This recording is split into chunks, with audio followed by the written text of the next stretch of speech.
Ahora volvemos al juicio, al caso que nos ocupa, y vamos a escuchar la declaración de los jueces y las juezas. Y en este caso nos toca escuchar el caso de minería de litio en Atacama por parte de nuestra colega, de nuestra juez, de nuestra hermana Maristela Svampa.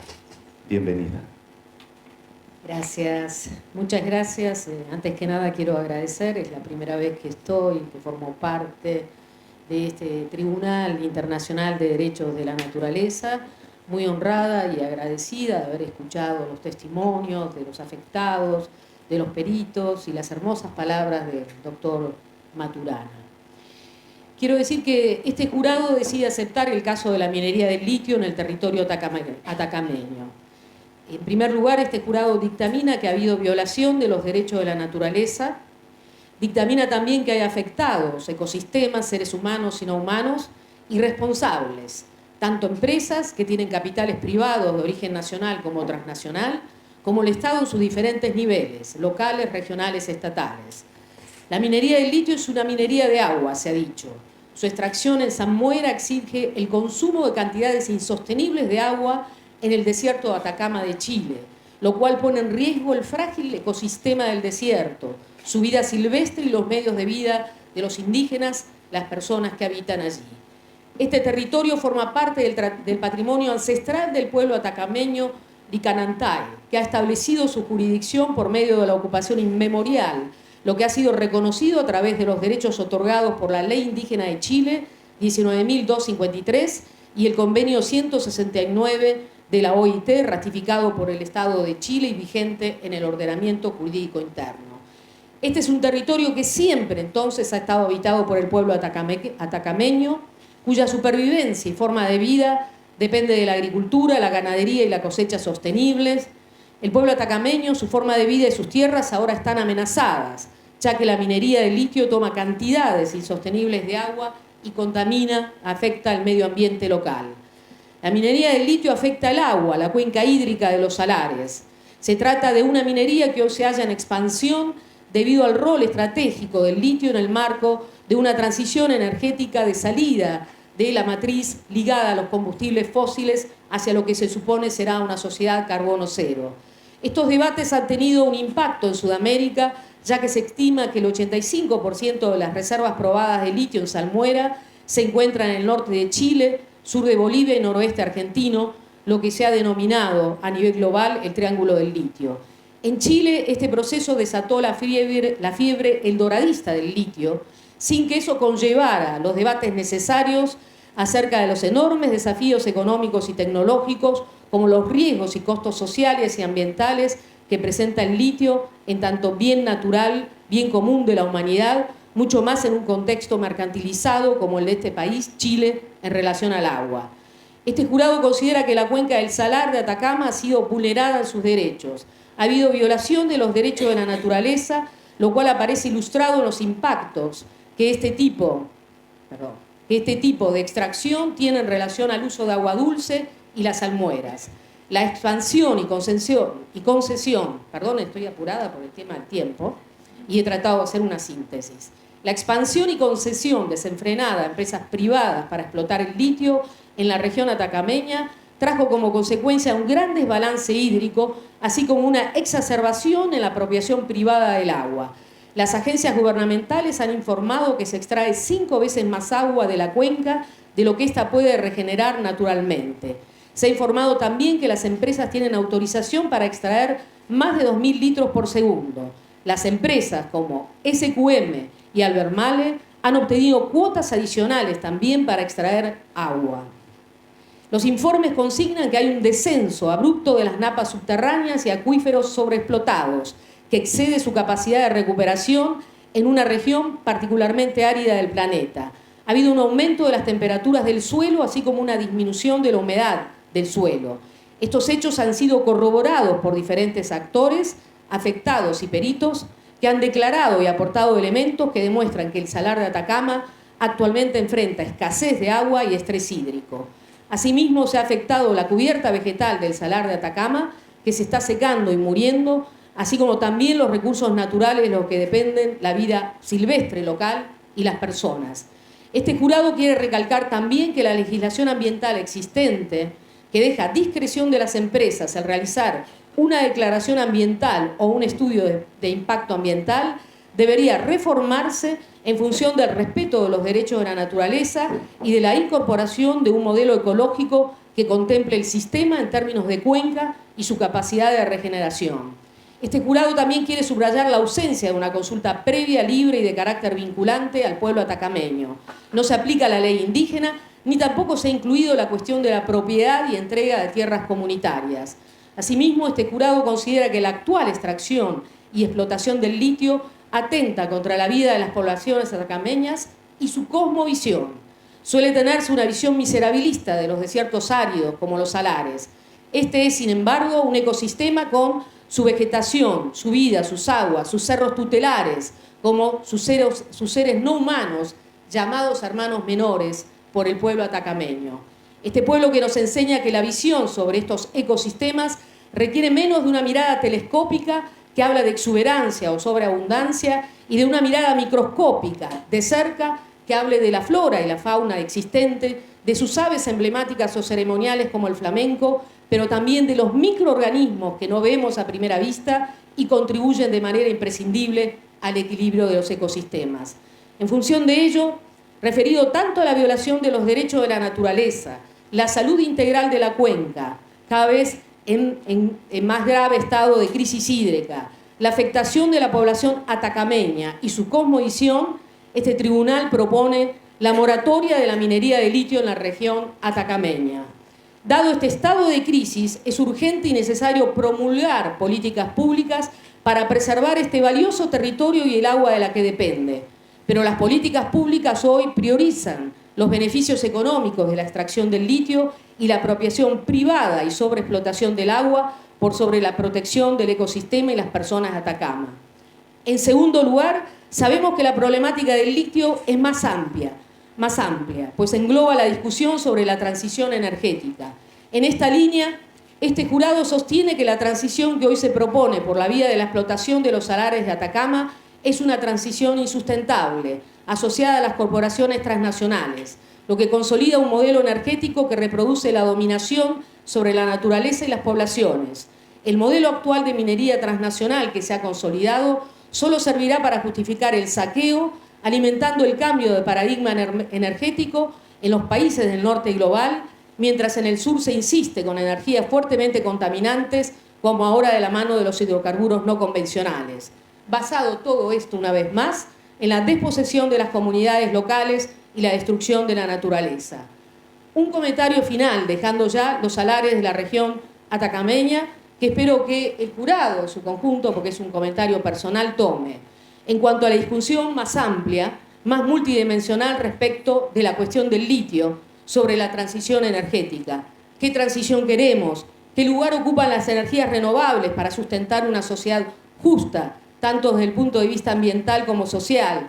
¿Qué desafíos políticos y civilizatorios enfrentamos como sociedades periféricas? ¿Qué lugar tiene el litio en ese sentido y en qué condiciones podría o no extraerse y en qué lugares? Este jurado considera que no es posible clausurar dicha discusión y propone o recomienda la realización de encuentros multidisciplinarios, foros multiactorales para debatir dicha temática. Muchas gracias.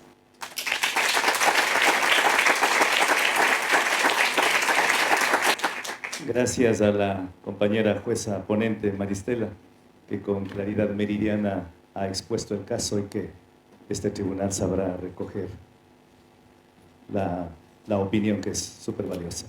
A continuación, vamos a escuchar al juez ponente Antonio Elizalde sobre el caso Amenazas a la Patagonia, Reserva de Agua y Vida en Chile.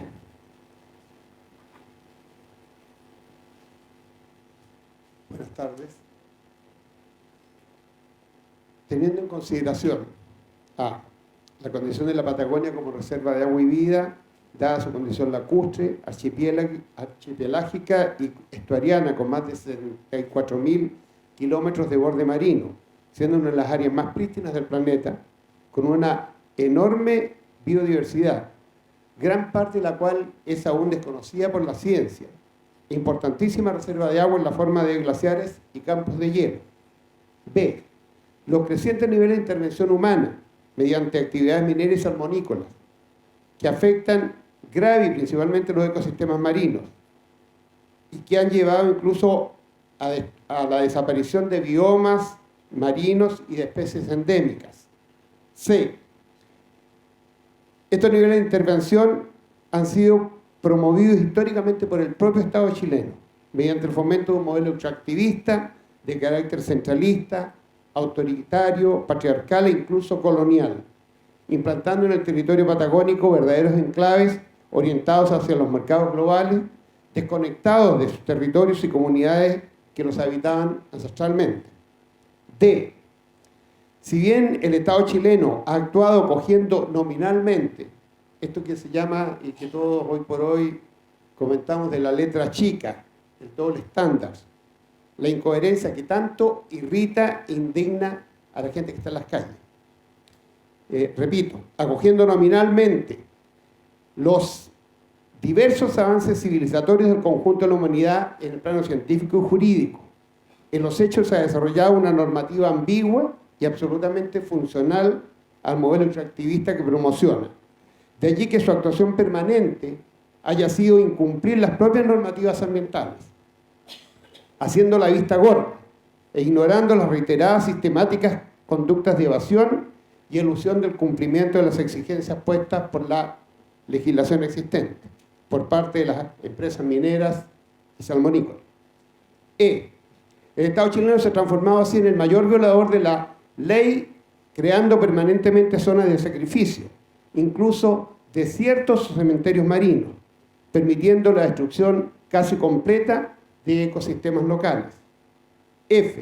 La explotación del borde marino mediante el desarrollo de la salmonicultura ha afectado sustancialmente el ecosistema endógeno al introducir una especie exógena propia del hemisferio norte, carnívora, cuyos inevitables escapes masivos de las jaulas de crianza han hecho desaparecer las diversas especies propias de esos ecosistemas marinos.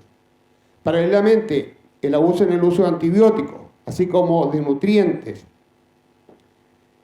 están además afectando a las poblaciones locales.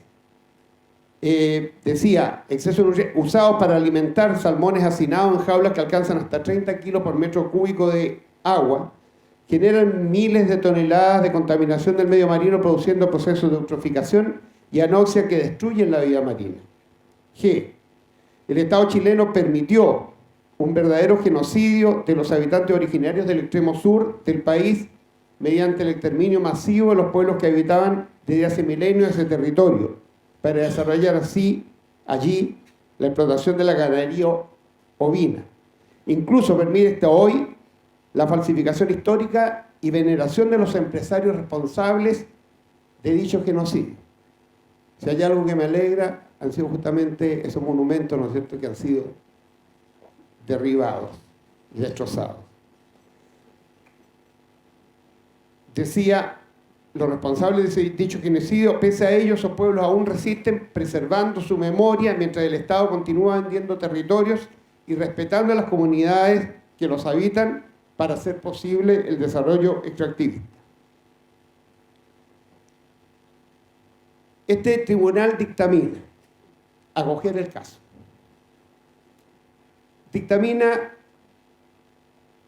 primer lugar, recomienda, sugiere y exhorta al Estado chileno a cambiar su actitud cómplice y permisiva con las ecocidas actividades económicas de carácter extractivista realizadas en la Patagonia.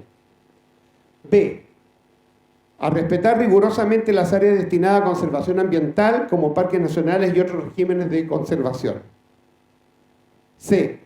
A cumplir estrictamente los procesos de consulta previa a las comunidades involucradas por el desarrollo de actividades productivas. A establecer medidas de precaución y restricción para prevenir que las actividades humanas conduzcan a la extinción de especies, la destrucción de ecosistemas o alteración de los ciclos ecológicos en la Patagonia.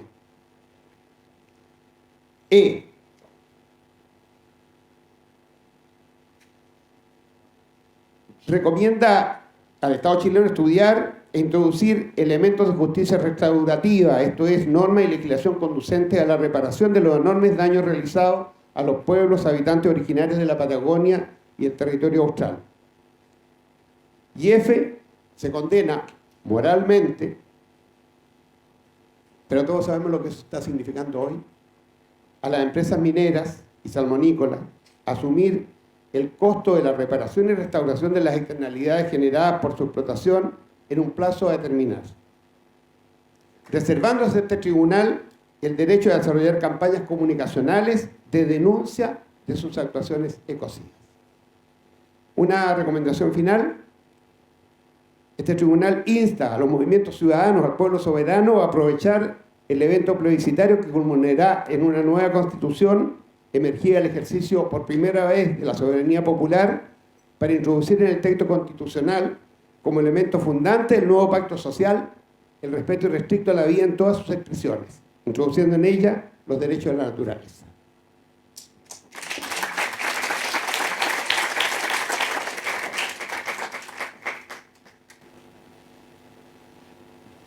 Gracias al hermano Antonio Elizalde, quien ha hecho su exposición como juez ponente.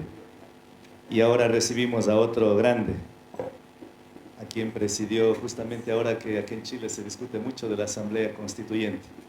No solamente a un constituyente, sino a quien presidió la Asamblea Constituyente en el Ecuador en el 2008. Alberto Acosta, quien es el juez ponente abordará sobre la privatización del agua, el agua como objeto en Chile. Bienvenido.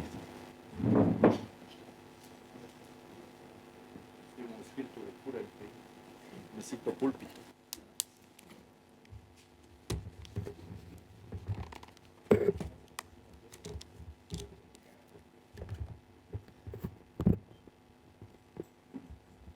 Señor presidente del tribunal, señoras juezas, señores jueces, señor fiscal, audiencia, hemos escuchado el día de hoy, durante una larga e interesante jornada, hablar de la vida.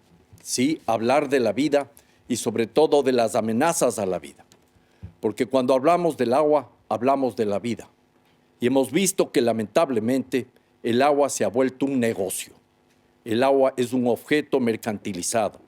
El caso chileno, que sin lugar a dudas es uno de los más complejos y difíciles, no es el único. Es cierto que aquí se puede privatizar un río.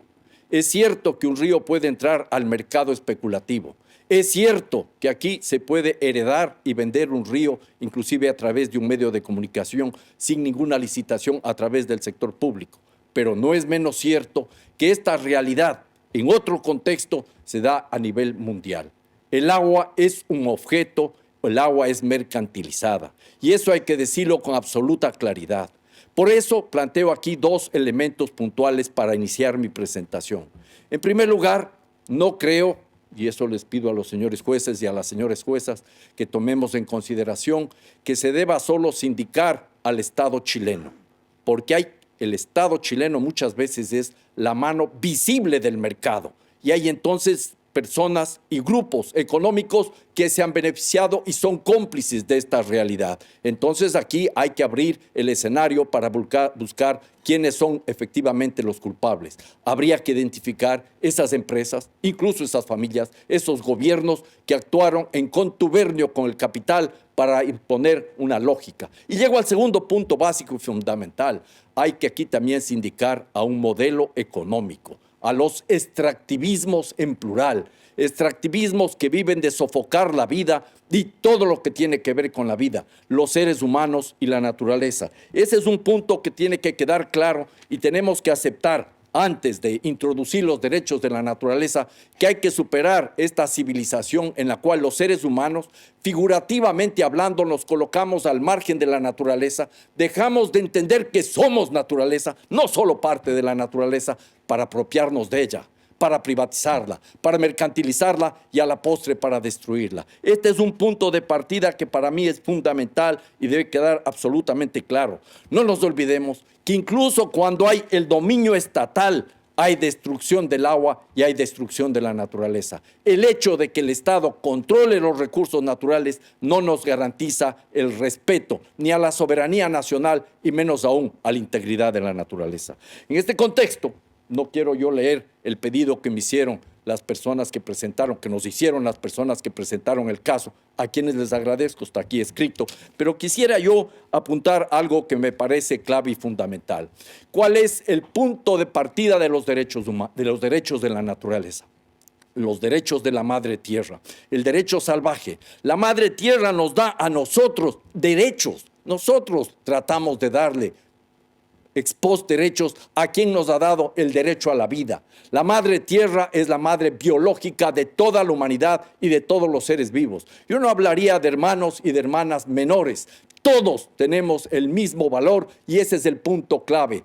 Aún los seres no humanos, la misma naturaleza, la tierra misma, tiene que ser integrada por su valor intrínseco, independientemente de si nos es útil o no nos es útil. Esa es una realidad. Y por eso, en este tribunal tenemos como punto referencial, como marco jurídico, como punto de partida, la Declaración Universal de los Derechos de la Madre Tierra, que fue expedida en la ciudad de Cochabamba, Tiquipaya, en abril del año 2010 y que se inspiró en la Constitución de Ecuador del año 2008. Anotaría yo que es importante entonces considerar dos artículos claves de la Declaración Universal de los Derechos de la Madre Tierra. El artículo 2 que dice el derecho al agua como fuente de vida. Esa es la que hemos hablado ahora. El agua es la fuente de vida. Yo le plantearía incluso un punto más allá, como habla el artículo 12 de la Constitución del Ecuador, el agua como derecho humano fundamental, algo que se incorporó ya en Naciones Unidas por iniciativa del entonces embajador Pablo Solón, el 28 de julio del año 2010, cuando se asumió que el agua es un derecho humano fundamental, el agua para atender las demandas de los seres humanos. Yo anotaría un segundo artículo de la Declaración de Tiquipaya, el artículo 3, cuando habla de respetar, proteger, conservar y donde sea necesario restaurar la integridad de los ciclos y procesos y equilibrios vitales de la madre tierra. Somos agua, hay que respetar el agua, tenemos que entender que tenemos que vivir en armonía con la naturaleza. Anoto entonces la necesidad de ir incorporando algunos otros criterios para la discusión constituyente de Chile. El artículo 71, el artículo 72, el artículo 73 de la Constitución ecuatoriana nos inspiran y nos dicen que el punto de partida básico y fundamental acá es entender que la naturaleza o Pachamama, donde se reproduce y realiza la vida, tiene derecho a que se respete integralmente su existencia y el mantenimiento y regeneración de sus ciclos vitales, estructura, funciones y procesos evolutivos. Toda persona, comunidad, pueblo, nacionalidad, podrá exigir el cumplimiento de esos derechos. Es un derecho compartido. La Madre Tierra nos da el derecho a que nosotros vivamos, nosotros tenemos que garantizar el derecho a que la tierra pueda regenerarse y pueda seguir sobreviviendo. La naturaleza tiene derecho a la restauración, no simplemente a la reparación. Y en ese contexto, el Estado tiene que aplicar los mecanismos de precaución y restricción. Dicho esto, concluyo con 5 puntos básicos para mí fundamentales. El primero, ya lo he dicho, el agua es vida, el agua no es un negocio. El agua tiene que ser un sujeto de derechos.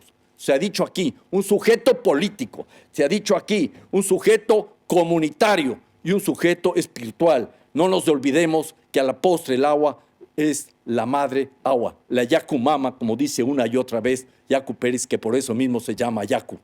En ese sentido, creo que es fundamental entender eso. El agua es vida, el agua no es negocio. Segundo punto clave y fundamental, los derechos de la naturaleza implican reconocer a todos los seres vivos, humanos, inhumanos, incluso los espíritus, por su valor intrínseco. No hay que seguir mercantilizando la vida. La tarea es desmercantilizar la naturaleza y eso es un gran impulso para las leyes y la jurisprudencia y naturalmente para la economía. Un tercer punto clave, recomiendo lo que está en la Constitución de Ecuador, el artículo 12 ya mencionado, el agua como derecho humano fundamental, el artículo 282, donde se prohíba toda forma de acaparamiento y privatización del agua, que se ratifique en el artículo 318. Se prohíbe toda forma de privatización del agua. Se dice que el agua es un recurso estratégico de valor patrimonial, que hay que pensar en las futuras generaciones y por supuesto hay que tener prelaciones en el agua como se establece en la Constitución de Montecristi.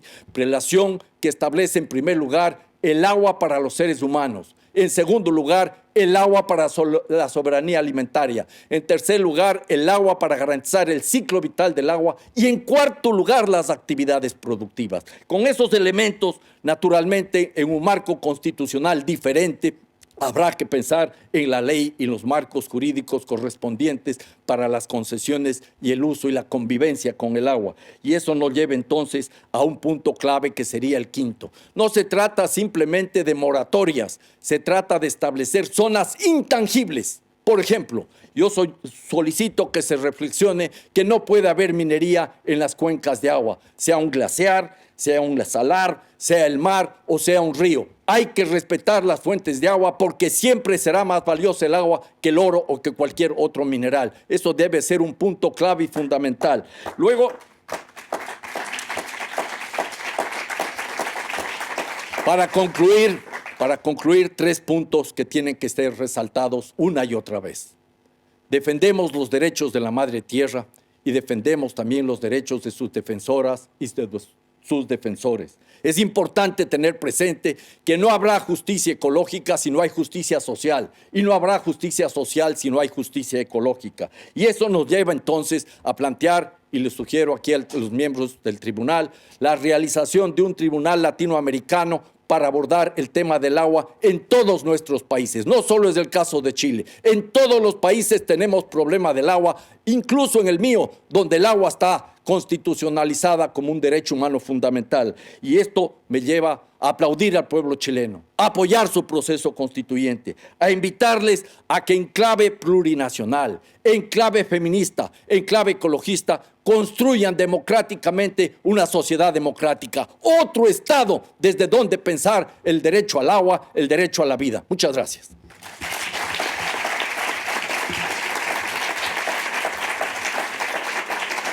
Hermana República de Chile, gracias por su capacidad de síntesis. Sabemos que los pequeños libros que parecían unos folletitos han tenido tanto impacto a nivel global. Ética de Baruch Spinoza revolucionó todo el mundo ético. El manifiesto del Partido Comunista de Marx y Engels fue un vendaval a nivel global. Solo para citar algunos ejemplos como el de Cesare Beccari de los delitos y las leyes. Esa capacidad de síntesis nos permite avanzar rápidamente frente a la conspiración del tiempo. Ahora pasamos a escuchar a nuestra hermana juez ponente Nancy Yanes sobre este gran complejo tema que hemos abordado de la Amazonía, pero a la vez muy inspirador a la vez. Bienvenida, querida hermana. Muchas gracias. Bueno, este tribunal respecto al caso planteado se ha hecho convicción respecto a los hechos denunciados en los siguientes puntos. En primer lugar, la Amazonía es la selva tropical más grande del planeta y se encuentra amenazada por un ecocidio que tiene múltiples causas. Una de ellas es la deforestación que enfrenta la Amazonía y los bosques circundantes como son la Chiquitanía y el Pantanal.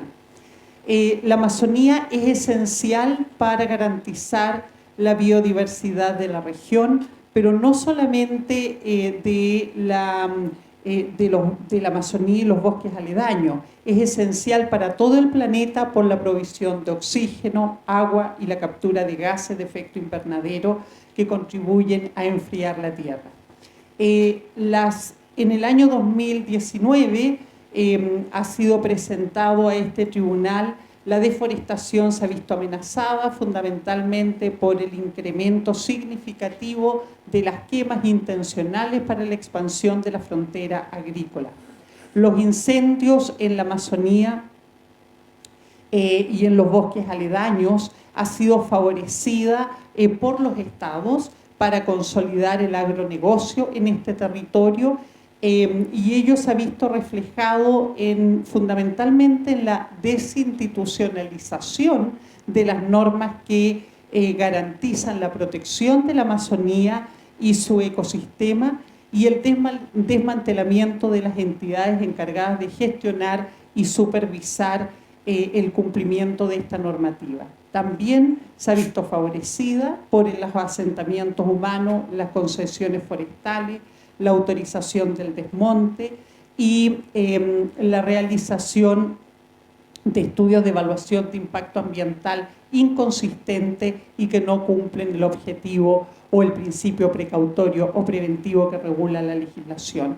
En el marco de este proceso de ecocidio se ha observado la vulneración de los derechos, fundamentalmente de los defensores de la naturaleza, mediante el asesinato de dirigentes.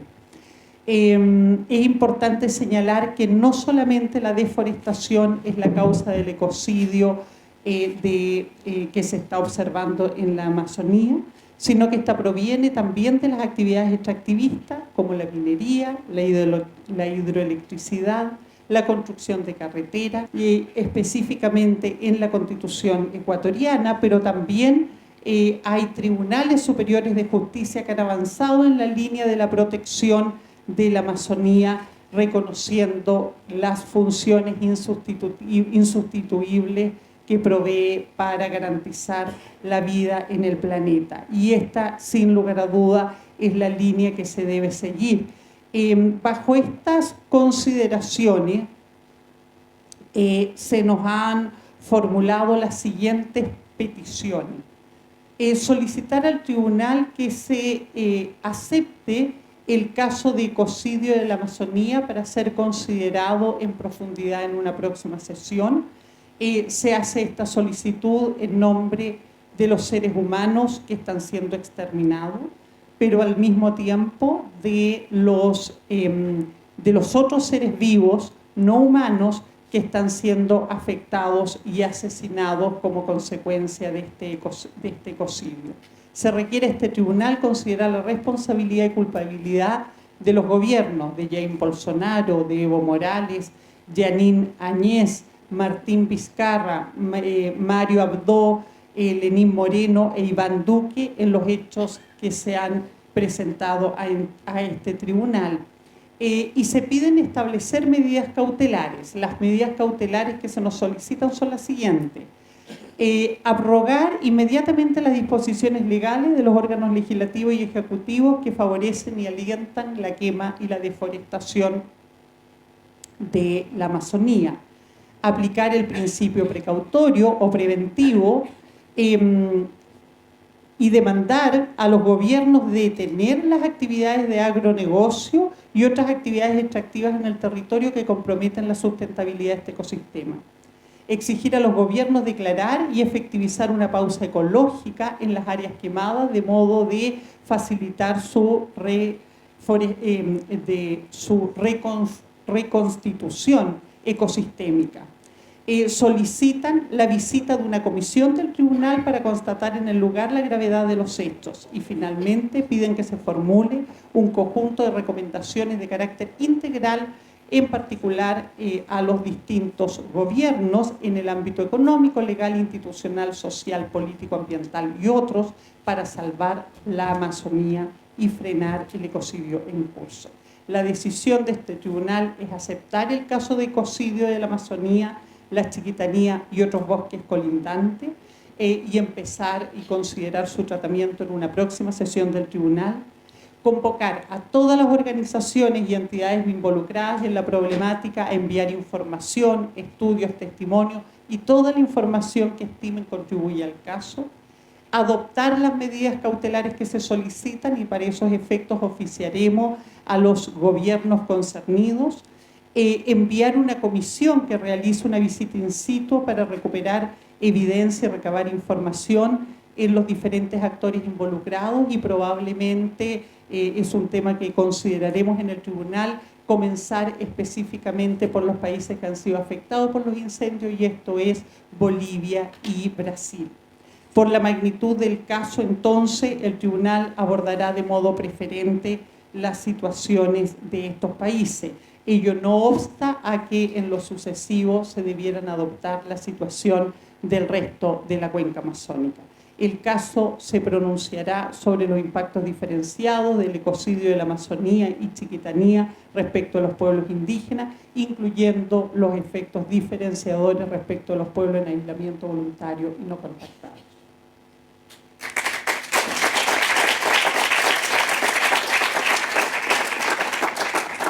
Nancy Yáñez por su ponencia, su declaración, y ahora escuchamos la última declaración de nuestro juez ponente, el hermano Raúl Sor, sobre el caso Vaca Muerta en la Argentina.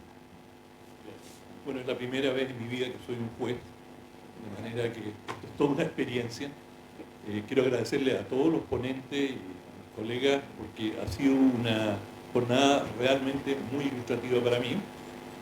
Y quisiera no discrepar, pero presentar un ángulo sobre el tema de Vaca Muerta y el fracking levemente diferente, porque creo que el fracking es de una importancia estratégica, la fracturación y la extracción a través de este método que recién empezamos a vislumbrar el impacto internacional que tiene el fracking. Piensen ustedes que hace 10 años Estados Unidos importaba en petróleo 500.000 millones de dólares y era absolutamente dependiente de Arabia Saudita y otros exportadores. Hoy, gracias al fracking, Estados Unidos es autónomo. Y no solamente no importa, sino que ha comenzado a exportar. Y el impacto de este cambio, ustedes lo ven en el Medio Oriente. Como Estados Unidos se retira de Siria, caen unos misiles sobre la principal refinería de Arabia Saudita, protegida por Estados Unidos, y Washington mira hacia el costado. Eso hubiese sido inimaginable. Perdonen la pequeña distracción de temas estratégicos, pero cada uno viene de alguna parte. Es decir, el fracking ha sido algo que ha cambiado el mundo. Y yo advertiría, y entramos al tema de Vaca Muerta, de que cualquier gran reserva petrolera puede representar un peligro muy severo para un país. Es como aquellos países que aspiran a tener un arma atómica, pero no tienen los medios para defenderla. Y cuando desarrollan armas que no pueden defender o no pueden controlar, se exponen a la intervención, a que se las destruyan, se las arrebaten de las manos. Y vemos que, en cierta medida, por algo, un venezolano dijo que el petróleo era el excremento del diablo.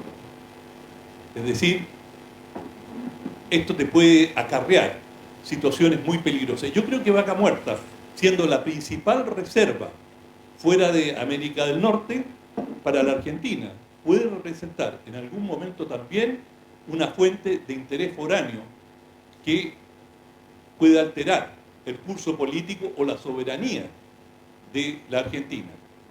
Y en particular de las poblaciones que habitan en esas regiones. Porque cuando uno tiene intereses de esa magnitud, bueno, no hay medios que se van a descartar, sino que todo vale. Y al respecto, se nos pide que el tribunal acepte el caso de análisis como posible violación a los derechos de la naturaleza. Yo diría que sí. Sin embargo, quisiera plantear un punto que es frente al fracking, especialmente Vaca Muerta, creo que hay más interrogantes que respuestas. Es decir, no sabemos cuál es la rentabilidad, cuál es la efectividad. El fracking varía mucho de territorio en territorio. Canadá tiene las arenas bituminosas que resultaron muy rentables, en Estados Unidos es muy rentable, pero en Gran Bretaña no era tan rentable. En parte lo suspendieron o han suspendido la explotación o el fracking en Gran Bretaña, entre otras cosas porque generó movimientos sísmicos, pero además porque no es particularmente rentable. Tampoco lo fue en Francia, de manera que depende mucho de las formaciones geológicas. Y cuando uno quiere preocuparse en serio de un caso, uno necesita respuestas mucho más profundas, y esto calza exactamente con la segunda petición, que se constituya una comisión de investigación para analizar el uso y el estado del agua como un bien fundamental por el sostenimiento de la naturaleza. A mí me parece que es exactamente lo que hay que hacer es evidente que ni en Estados Unidos ni en Argentina sabemos exactamente cuáles son las fórmulas químicas que se están utilizando. Las empresas las guardan con gran celo, es parte del secreto industrial, y por lo tanto no revelan qué elementos químicos están usando. Algunos de ellos podrían ser terriblemente tóxicos, podrían estar contaminando los acuíferos, no lo sabemos.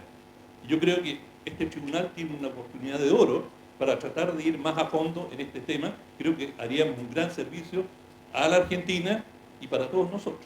Eso es. Gracias.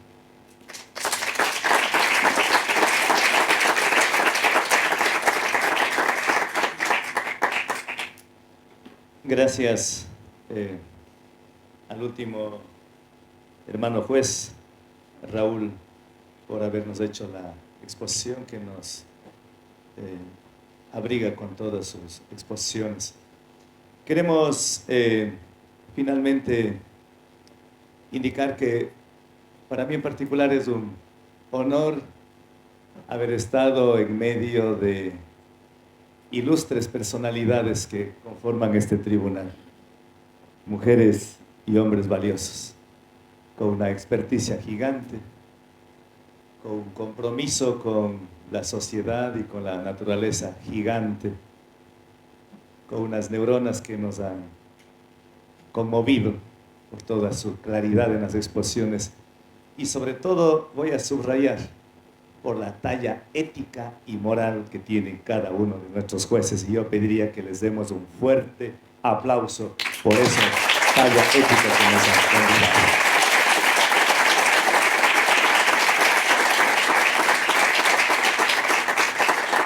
También esta organización no es fácil. Estar preocupados que salga bien, que vengan todos los integrantes del tribunal. Perdón, me olvidaba hace rato de agradecer a Enrique Viali, porque ahora está llegando. También ha sido preciso, aritmético su acusación en defensa de los derechos de la naturaleza. Creo que también merece un fuerte aplauso al fiscal por tan brillante actuación. Y decía, la organización parece no ser difícil, pero detrás de cada movimiento, detrás de toda acción, detrás de todo contacto, hay todo un trabajo gigante que a veces no hay cómo valorar. Que cuando sale bien pasan desapercibidos, pero si saldría mal, sería la culpa de los organizadores. Lo menos que podemos darles es también convidarles un fuerte aplauso a los organizadores, a Natalie Green, a todo su equipo de voluntarios.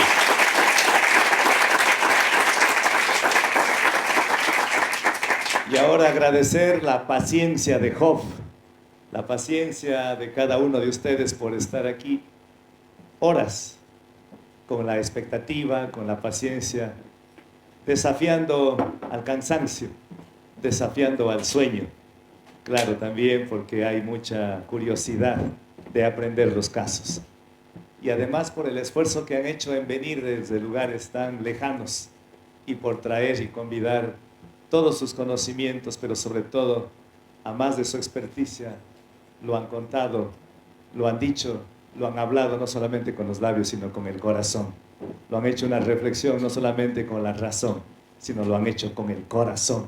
Demos un fuerte aplauso a los ponentes, a los afectados que están...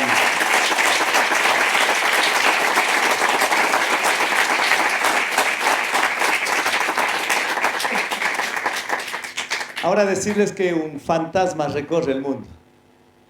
El fantasma del extractivismo, no sé si colonial, recolonial o neocolonial, pero un extractivismo perverso que extiende los tentáculos por los últimos rincones que quedan en nuestro planeta. Ese extractivismo que despoja, que criminaliza, que mata, que asesina, que deja devastados nuestros territorios.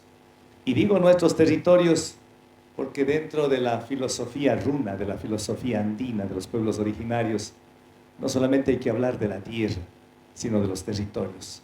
Territorios porque no solamente hay que preocuparse del pedazo de tierra, sino territorios desde la concepción filosófica, integra el Hanapacha, el cielo, el universo, las galaxias, integra el Caipacha, lo que está aquí sobre la tierra, e integra también el Ucupacha, en esa visión holística, integral. Y desde el punto de vista político, territorios. Territorios es la capacidad de decidir sobre qué es lo que queremos que en nuestros territorios haya o entre. Si el Estado quiere entrar, si las multinacionales quieren entrar, primero hay que obtener el permiso, la aquiescencia.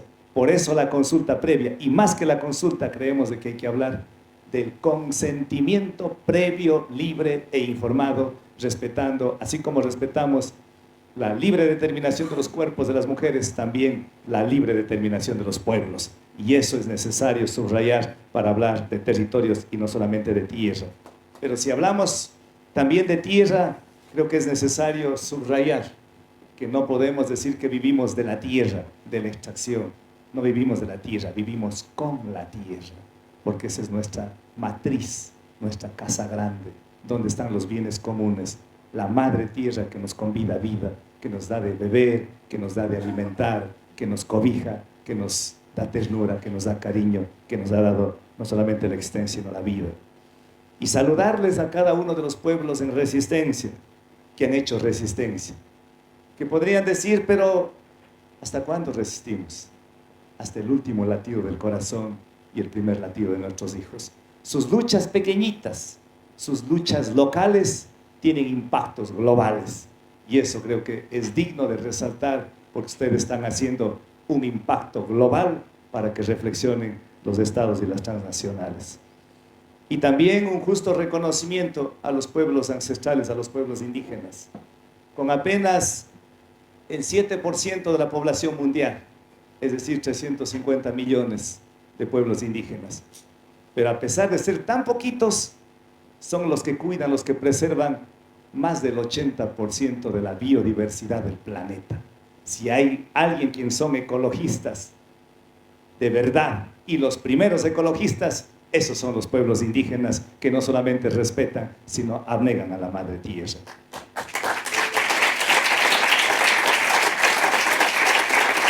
Gracias por convidarnos tantos saberes, que yo no hablaría solamente de saberes, sino de epistemologías que constituyen conocimientos, mitos, ritos y sobre todo, más que saberes, yo hablaría de sabiduría que nos convida.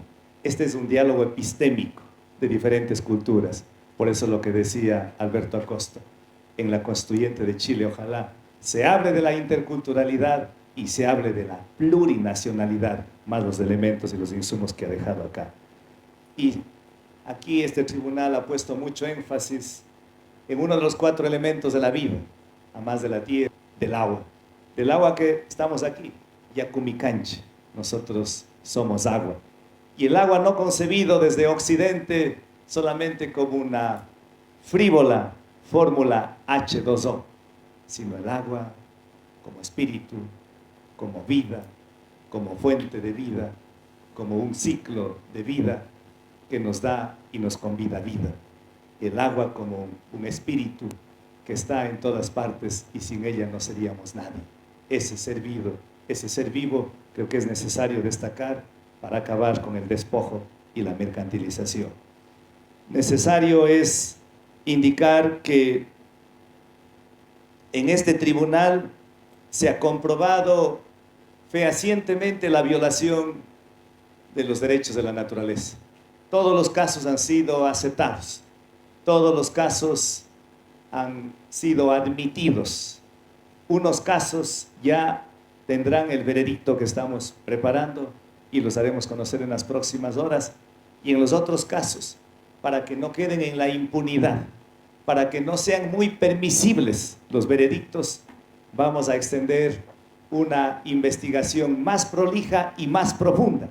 Y para eso, si es necesario ampliar los peritajes y si es necesario realizar inspecciones in situ, habrá que hacerlo para poderlos escuchar, para poder evidenciar, a pesar de que hasta aquí se ha comprobado fehacientemente la infracción, los crímenes cometidos en contra de la Pachamama, de la madre naturaleza, y también sus responsables, como bien se ha señalado acá, no solamente es el Estado, sino también son las grandes empresas y corporaciones nacionales y transnacionales. Finalmente, decirles que este veredicto no va a quedar aquí nomás, en Chile. Aquí se origina el veredicto de este quinto Tribunal Internacional sobre los Derechos de la Naturaleza. El día 9 de diciembre, en Madrid, habrá una rueda de prensa y ahí se hará conocer al mundo. Se visibilizará que desde América Latina hay una esperanza que emerge, una esperanza de los pueblos originarios, una esperanza de las mujeres, una esperanza de los jóvenes, que no van a claudicar, que no se aminalan ante nada ni ante nadie, y que desde acá será una luz que proyecte al mundo entero para decirles que estamos en resistencia. Y el día 12 de diciembre será este veredicto un insumo más para la declaración de la COP25 paralela o alternativa que presentará oficialmente ante el seno de las Naciones Unidas parte de este veredicto, indudablemente de aquellos hechos más potentes que lo son todos. Algo que se me pasaba por alto, estos casos que hoy nos han erizado la piel y que nos han causado tristeza. ¿Cómo no nos va a causar tristeza si hemos visto humedecer los ojos de nuestras hermanas? ¿Cómo no nos va a causar mucha tristeza si vemos cómo están siendo afectados? Esto debe ser un caso que debe estar, los casos que deben llegar a la Corte Penal Internacional. Ventajosamente el Estatuto de Roma ahora ya prevé como un delito de lesa humanidad aquellos delitos que van en contra del medio ambiente y que vulneran los derechos de la naturaleza. Estos casos este tribunal analizará para combinarlo, para denunciar, para presentar en el seno de la Corte Penal Internacional en La Haya, para que puedan no solamente tener ahora, como en este tribunal, un veredicto que tiene un poder ético y moral, sino que sea vinculante. Finalmente, les invitamos a cada uno de ustedes a ofrendar esta agüita que está aquí, que ha venido de todas las tierras, de todos los territorios. Estas fuentes de vida, por favor. Si podríamos, cada uno de nosotros, poner las manitos sobre la vida, sobre esto que nos permite, decíamos antes, levantar la mano, que nos permite comunicar, que nos permite mirar, que nos permite pensar porque nos refresca las neuronas y sobre todo que nos permite sentir, porque desde Occidente nos acostumbramos a decir, piensa antes de hablar. Sí, hay que pensar antes de hablar, pero sobre todo desde el mundo de la Via Yala decimos, antes de hablar hay que pensar, pero antes de pensar hay que sentir, y se siente con el corazón. Queremos un momentito cerrar los ojos, abrir el tercer ojo, dicen algunos, otros, que está ubicado entre el ceño, y hagamos un compromiso mentalmente. ¿Qué vamos a hacer nosotros por esta agüita? ¿Cómo vamos a proteger? ¿Cómo vamos a preservar? ¿Cómo vamos a dejar esta agüita para nuestros hijos y los hijos de nuestros hijos? Hagamos el compromiso durante 30 segundos.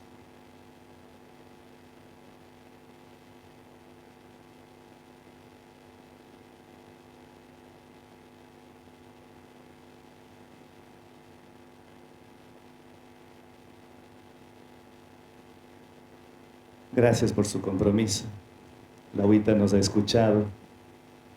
Científicamente está demostrado que el agua es vida. Si nosotros le hacemos un gesto de mal gusto, la agüita se entristece y también nos devuelve un gesto de mal gusto. Pero si le sonreímos, también nos convida a una sonrisa. Y si le damos cariño, también nos da cariño. Está científicamente demostrado aquello. Y emulando a lo que dicen los hermanos de la India, de los Himalayas, al terminar una fase de la yoga, dicen, veo en ti la luz, namaste. Nosotros podríamos decir, miremos a un hermano que está a nuestro lado y digamos, tú eres mi inspiración, y démosle un fuerte abrazo al hermano que se encuentra al lado.